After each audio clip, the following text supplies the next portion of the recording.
Says remote busy. Says busy. Busy.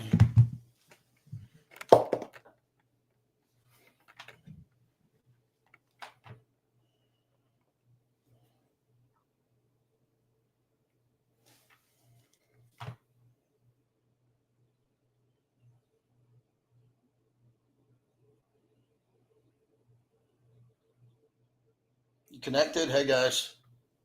There we go. Yes. Yeah, we're good. All right, let's go. You got that? Give me 2 Barclays, if we can. The Barclay. I'm going to go here 1 second. 1 second.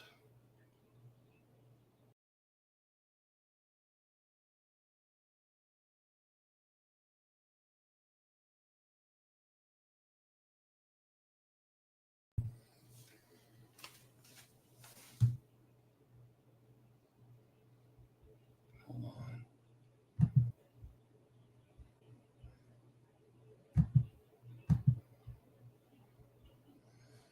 Okay.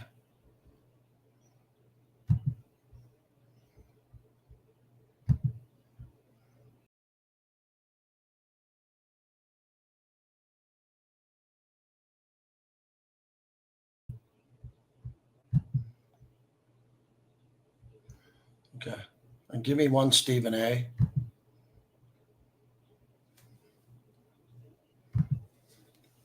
Yep. All right. I think I got a little stream going here too. If anybody's in there, say hello. We'll just do the monologue as always.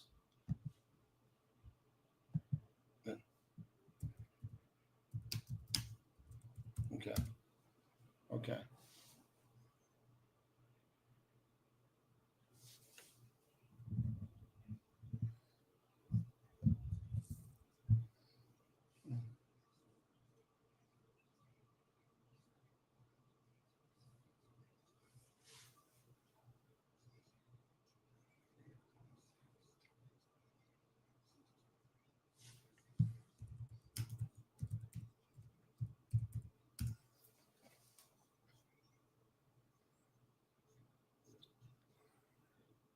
Out of the gate, JT live from home. Mondays, Tuesdays at home, fine with me. The sun has not set behind me as we open it up and we're ready to roll. Thrilled to talk to you tonight on the Powerful 82. This is Mad Dog Sports Radio.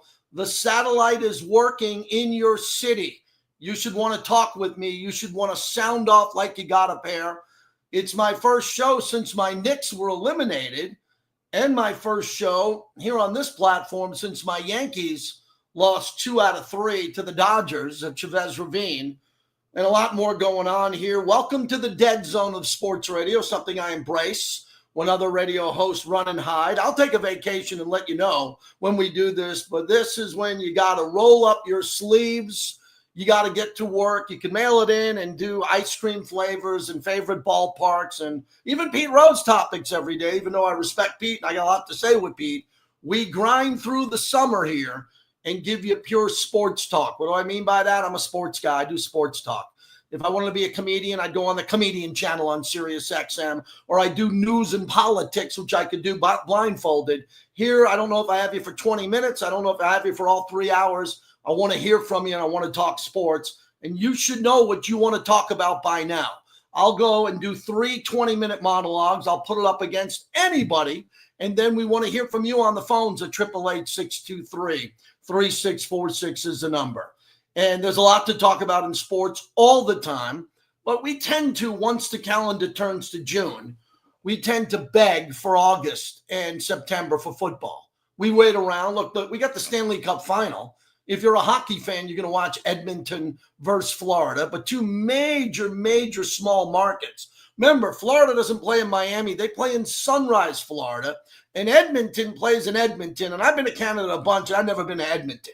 So those are small markets, and you have little baby small markets in the NBA with Indianapolis and Oklahoma City. Those are the 2 teams that made it to the NBA Finals. Raise your hand and beep your horn if you know someone who has a ticket for Indiana back before the season started to win the NBA title. I bet you don't know a human being on God's green earth, including China and India, who has that ticket. And Oklahoma City is clearly the team to beat. They are the team to beat, but they don't have, they got to see if they can handle this pressure, because Indiana puts pressure on you. But you know what I want to get to. I want to start off with 2 to 3 big topics, but I'm going to dedicate the energy of this show to John Brenkus, who is no longer with us. Sports science, many years on ESPN, 6-time Emmy Award winner. I've met him. I didn't know him well. I've interviewed him a number of times, once on this platform. I got a couple of my friends who are really tight with him. As a matter of fact, my son flew from Vegas to his office last year in Atlanta with Marcus Allen and Tim Brown and did a day of video and a shooting there. And he was very kind to my son. He's been battling depression, and he lost the battle with depression. So as I open up the show, and I'll say it throughout, if you do have a problem and you need help, please ask for it. There are so many people out there that want you here with us forever, don't want to lose you. And please speak up and let people know that you're not doing well, because some people who you think are doing great, millions of dollars, very successful, are not doing well. They have the same problems as any other human being. So I wanted to bring that up as we started off. I went to bed last night here Sunday, and I got a text from my son who was traveling on business with Marcus Allen. And he said, "Dad, John Brenkus is gone." And I turned on SportsCenter and I saw that, and a lot of athletes and media people have been tweeting about it and putting it out on other platforms all day. And he was a good guy, man, really good guy. And you always hear this. You always hear from people when they say, that's the last person that I think would take their life, or the last person that would harm themselves. That's the last person I know. No, you can't say that. You just have to pray for people, to ask for help. And if you want to ask for help, you'll get it, because a lot of people care about you and love you and don't want to see you gone. So John Brenkus, rest in peace. What a big loss. A really unique guy. Did a lot of sharp stuff. In sports radio, I don't like the dummy sports radio where you have 7 co-hosts and 3 wear costumes. I don't like that stuff. I like real content. John Brenkus did really cool content on sports science. How fast does a ball come off a bat? How does someone run or jump this high? And I love the math and I love the science behind it. And, man, he had a lot going on. He had a lot going on still. So, John Brenkus, rest in peace as we get going. All right, where do you want me to begin? As Tom Berenger said in my all-time favorite movie, Platoon, it's time for JT the Brick to take the pain. It's time for me to take the heat, because people have been coming out. I am battling all weekend long. I started off Thursday in Chicago for Coach Ditka's Good Iron Greats. I came back to Vegas on Saturday, and I've been in X Wars. They used to be called Twitter Wars. Now they're X Wars, like a scene of Game of Thrones. I got Pacer fans I'm fighting off. I got Dodger fans that are saying, nah, we won. We're better than you. We beat you in a game. And I'm not caving. I'm here for the fight tonight. But I need some help. If there's any Knicks fans out there and there's any Yankee fans out there, you might want to give me some help and back up your boy. I'll begin with the Knicks. The Knicks were built to win this year. They went out and traded a lot of pieces for Mikal Bridges. They gave up a lot to get Karl Anthony Towns. I thought they made a great move getting Jalen Brunson, a very good player, really good player. Josh Hart's a good player. I mean, the Knicks got some good players there, and they were good enough to win the championship. I want to repeat, they were good enough. This team was good enough to win it all. Maybe not be the favorite, but they got to the Final Four. And in college basketball, when you get to the Final Four, you get rings and you get your banner put up in your arena. You made it to the Final Four, even if you don't win. The Knicks made it to the Final Four. But I'm compelled to ask you why the Knicks couldn't get out of the Final Four. And they couldn't because they're very flawed. And in life, we're all flawed. But when your sports team is flawed, it really hurts. The Patriot dynasty had no flaws. People said, well, they didn't have a Hall of Fame running back. Okay. They had the greatest player of all time in quarterback in Brady, one of the top 3 tight ends of all time in Gronk. They had good receivers. We're not talking Randy Moss, but they had Randy Moss, and Moss didn't win when it came to a title. But the Patriots were loaded on defense. Willie McGinnis, Ty Law, Teddy Bruschi, one of the most underrated players of all time, and they didn't have a flaw. Bill Belichick was elite. Tom Brady was the GOAT. They had Vrabel on defense. They didn't have a flaw, and they won 6 Super Bowls. The Warriors kind of didn't have a flaw during their dynasty, but I thought a better dynasty was the Duncan Warriors with Greg Popovich, because they had a pure center, 5'4", and Tim Duncan, one of the greatest of all time. They had Ginobili, who could do it all, and Tony Parker. You needed an outside 3, they could get it from Bruce Bowen or whatever. They had no flaws. The Knicks have a lot of flaws. Karl Anthony Towns doesn't play defense. Apparently, Karl Anthony Towns can't play defense. He can't go back on defense in transition and pick up anybody without bumbling and fumbling and picking up a foul. Jalen Brunson is a liability on defense, very similar to Steph Curry. Steph Curry, his whole career, is not a great defender. He wasn't Jordan. He wasn't Kobe. He wasn't that type of defender. Was he a liability? No, Steph could kind of run with you, but Steph wasn't going to stop you with his defensive prowess. So the Knicks have flaws, and I woke up today, and I turned on some shows, including my buddy Stephen A. Smith on First Take, and I knew what was going to happen today. Everybody was going to be saying the Knicks got to get Giannis. The Knicks got to get Giannis. Oh, if the Knicks get Giannis, that could do it. I disagree. I think this Knicks team's pretty good. I think they're a top 5 team in the NBA next year, going into next year, and they'll probably pick up another player. And if they get Giannis, well, we'll have big shows on that. But here's Stephen A. Smith on what happened to the Knicks as their season comes to an end.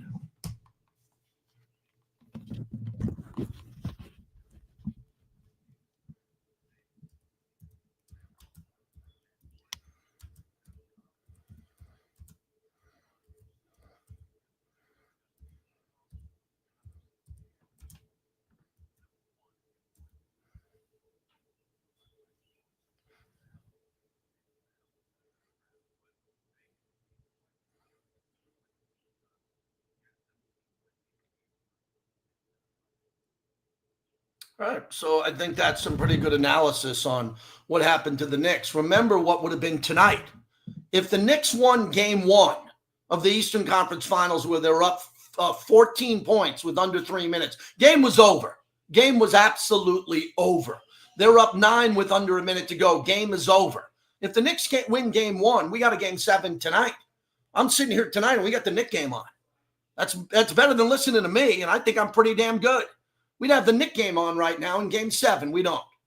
Charles Barkley, and I'm going to get into TNT tonight as we say goodbye to the NBA on TNT. Sir Charles on the run that the Knicks had.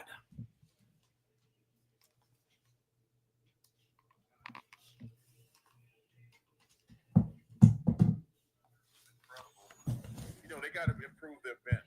Their bench is not very good. They got to be able to score.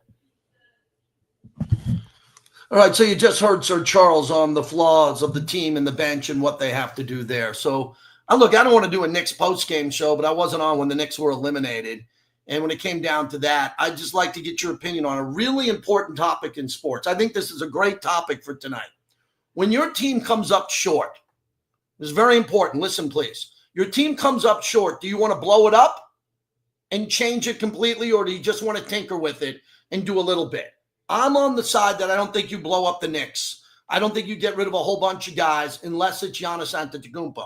If it's Giannis, then you got to get really creative. You need a 3-teamer. You need another team to help out. Man, Bill Simmons talked about it too. You got to get the Spurs to jump in, the Bucks to accept the deal. You got to move Towns. You got to take back some bad contracts. It's not as easy as you think. My Yankees are a good example as I segue to the Yankees here. The Yankees, when they lost to the Dodgers in the World Series and got embarrassed at home in Game 5, I always want to fire Boone. I don't think Boone is a good manager. I have the assets to say that, but the Yankees will say, no, Boone wins a lot of games. Well, anybody can win a lot of games with that talent.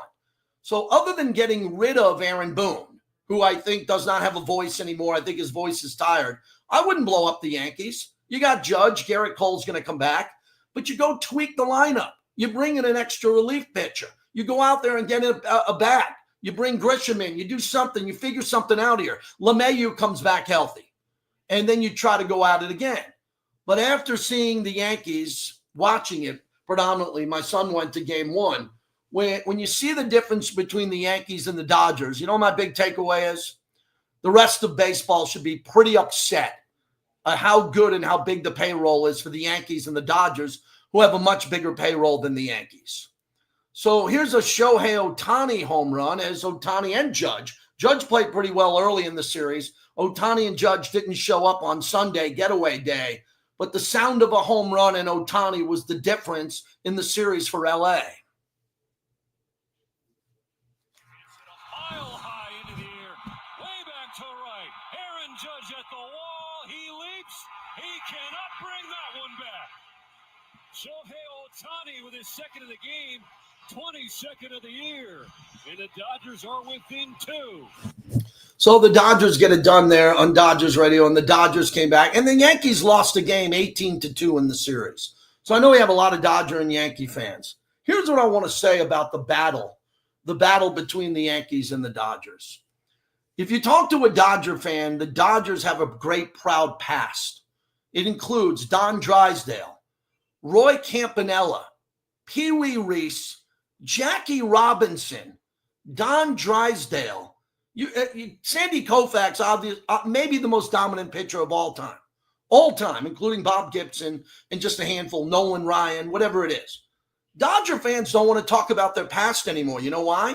Because if the Dodgers have to embrace their past, they have to embrace the fact that the Yankees kicked their ass their entire life. So the Dodgers don't want to talk about the past. I think this is a phenomenon on radio that I'm the only guy talking about. No one else is talking about this topic other than me. Since 1965, the year I was born, 1965, Derek Jeter has won as many World Series as the Dodgers. And that's pretty recent, right? Derek Jeter was a recent player in the league. He just got into the Hall of Fame.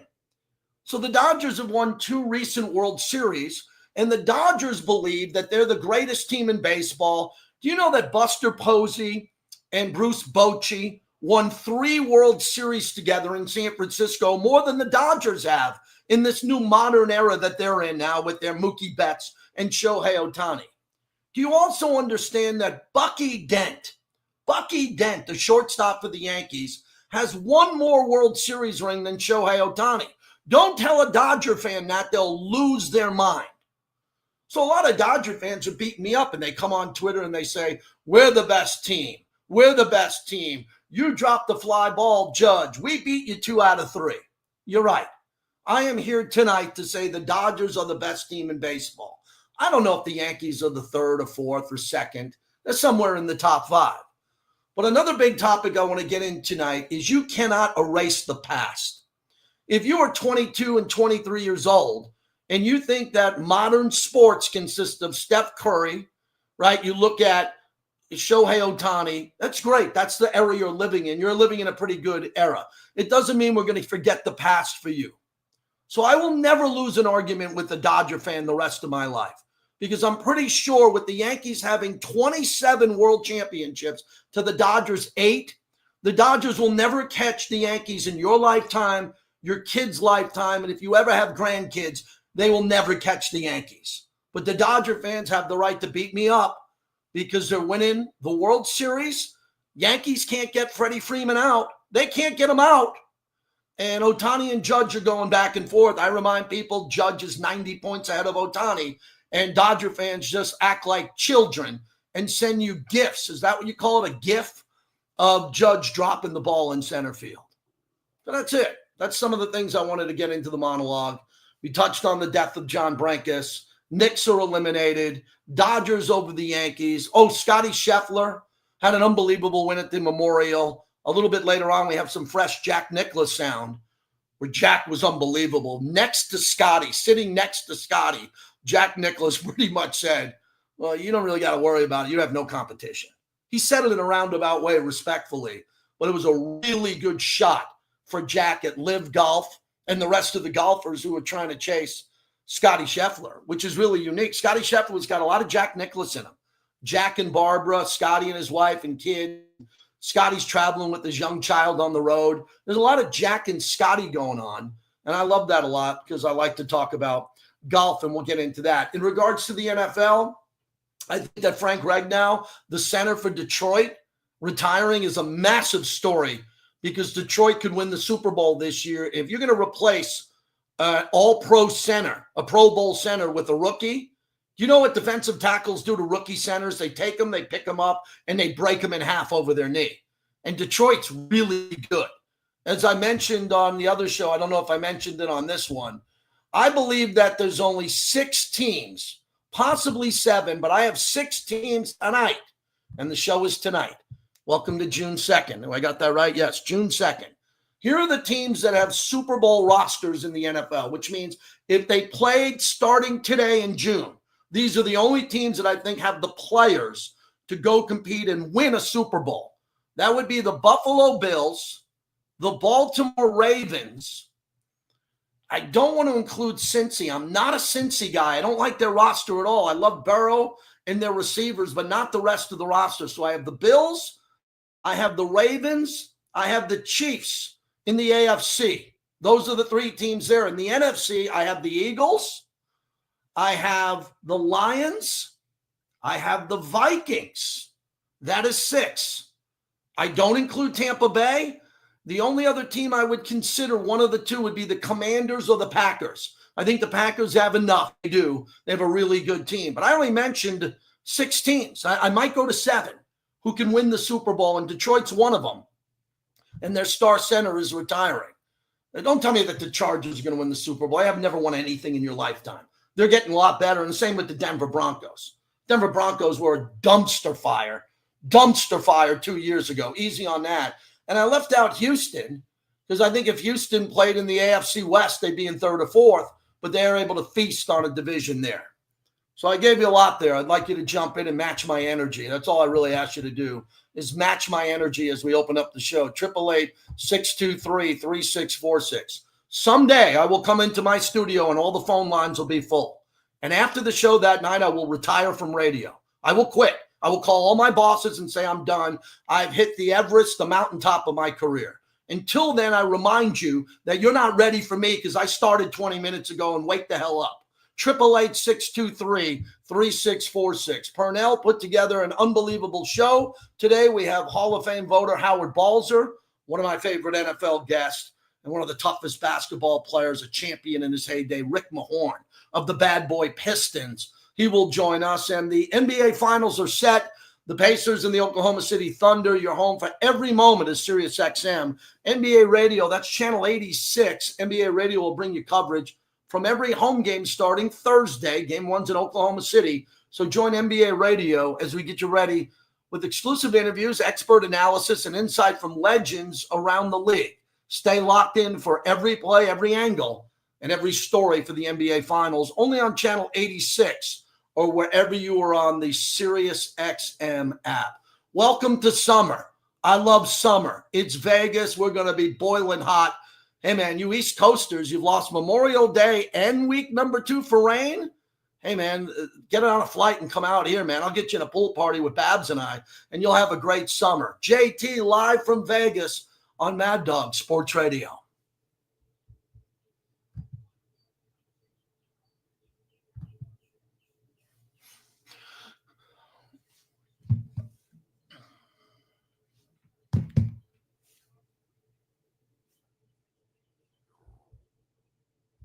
All right, Eric, how are you doing? You're the new guy. How are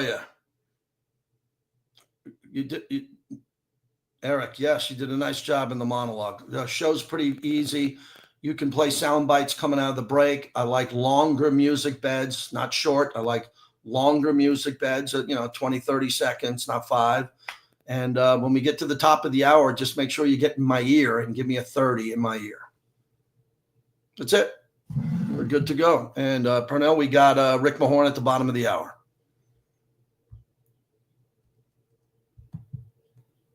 Yeah. Oh, I thought I could do it anytime I want. I didn't know it had to be right at that time.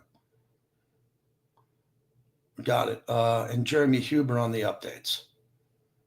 Okay. Good. Thank you. On Zoom, it is. How would that be? How is that even possible? Because I didn't. Oh, maybe that has. Oh, you know what that has something to do? That has something to do with the fact that I'm streaming. Probably. So the camera's there. So, but I'm not streaming the show. I just stream the monologue. So I'm gonna get out of this at the bottom of the hour. Yep. No, that's the issue. No. We're good. I'm gonna talk to the stream. I'll be right back. What's up, stream? How you doing, man? Good to see everybody there on the new StreamYard. I love it. Appreciate this. Yes, Mick Flair's in there. Hunter. T from the 203. Yeah. Who else do we got hanging around here? Raider Nation United featuring Wasted Talent. Hunter Ellis is here. Kenny, as always. Kenny, a big supporter of the show. Big D, he's always around, my guy. Walker Magnum. Appreciate everybody coming in. I'm gonna go another 3 or 4 minutes here, and then I got to jump off because it's a subscription site on SiriusXM. Those are the rules. So I'll be back in a few minutes.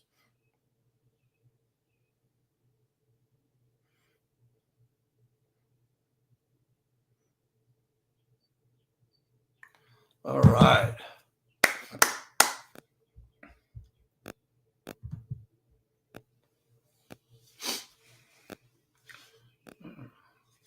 Yeah, so this is my guest room in my house. We're actually building a podcast studio. So I got a little TV up there.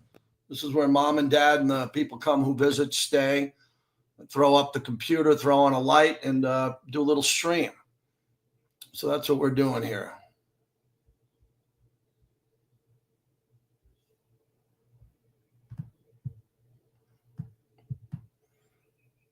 Yeah, the phones actually suck. You know, people aren't used to calling into shows anymore, man. They call in for like T-shirts and tickets to softball games in the summer.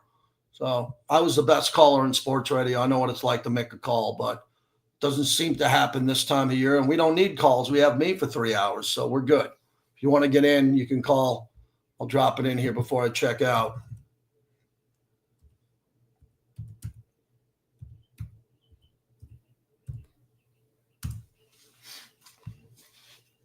All right. Good.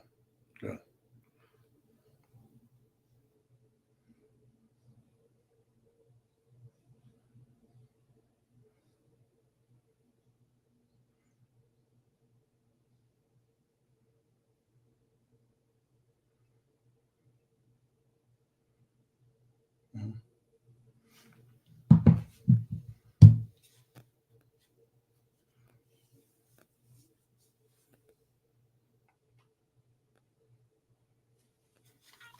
When I pretend everything is what I want it to be, I look exactly like what you always wanted to see. When I pretend, I can forget about the criminal I am. Still a second after second, just cause I know I can. But I can't pretend this is the way it'll stay. I'm just trying to bend the truth. I can't pretend I'm who you want me to be. So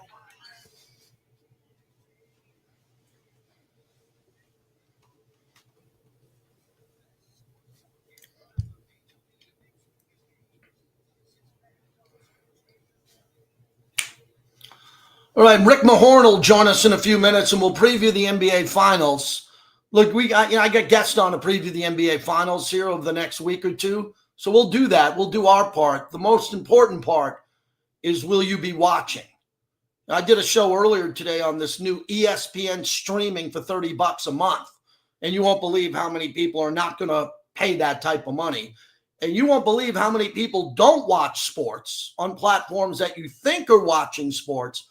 And the only way that we're able to analyze that are with the ratings. And I think the ratings are very flawed to begin with, because you can be in a sports bar with 1,400 people, and believe me, they don't know if you're there or not and if they're rating you or not. So it's a very cryptic way of trying to figure out who's watching. But we're getting better with that with podcast and streaming, because we can actually see the analytics here. And the NBA finals are going to do an awful number. I'm not here to predict what the share is going to be. And the Stanley Cup final is going to be a terrible number between Florida and Edmonton. It is. And who cares? If you want to watch sports, you're going to watch what you want to watch. You know, I'm watching Mobland on Paramount Plus. I'm watching Peaky Blinders on Netflix. And they want me to get all these channels because they're threatening me. If I don't get these channels, I can't watch football. I got to watch football now on Amazon and Netflix. ESPN has football. Their bundle's going up. Part of the Disney bundle, making you think like you can get the Snow White movie and watch Monday Night Football. It's chaos out there. I don't know what you're doing. That's why I'm on a whole bunch of different platforms. The more people you can get to watch and listen is the key. I like Oklahoma City to win in 6. I really think 5 is probably fair for Oklahoma City. Their defense is ferocious. I think they're deeper. They're better. They're not better coached. Rick Carlisle's the better coach. And if Halliburton goes off for 1 or 2 games early in the series, you never know. The Pacers could be up 2-1. But I think Oklahoma City has been the best team all year long, for sure. And I think it's going to be a fun series to watch. And if Oklahoma City ends up winning it, that'll be pretty cool for the way they built that team and how that team is built. Coming up right now, we're going to get to Rick Mahorn in a moment, but it's time for your first Mad Dog Sports Bite. Here's Jeremy Huber.